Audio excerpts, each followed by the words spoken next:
Hi, so in this video I'm going to show you how you can share your computer screen, share your PC screen to someone else using Zoom's screen share feature.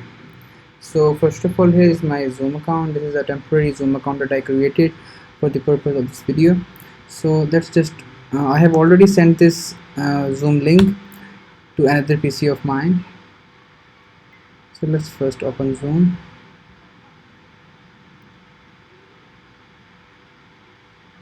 Okay, so right now you can see I have joined this Zoom meeting and there is only me in this Zoom meeting. Now I'm joining Zoom from another PC of mine. You can see so the other person has also joined the Zoom meeting. Now what we need to do is we need to share our screen. So here is the screen share feature. Once we click the screen share feature, we have multiple options.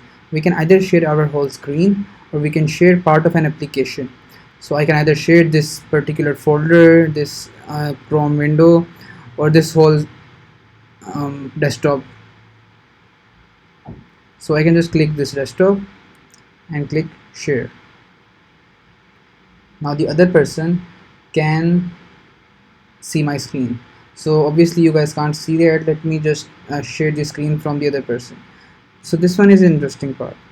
Zoom doesn't allow the other person, the guest, to override our screen share. So what we have to do is we have to stop the screen share. Once we stop the screen share, we have to allow them to share the screen. You can see who can share: only host, all participants. We have to choose all participants. Now the other person can share his screen as well.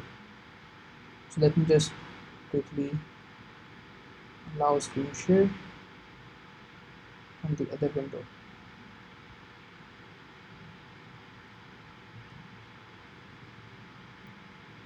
Here we can now see the other person is a Windows user. We can see his screen. Whatever he does on the screen, we can see it in real time. So this screen share feature is a great one and is a great competitor to VMware and Skype screen share feature. I hope you like this video. Feel free to like, comment and subscribe. See you guys soon. Thanks.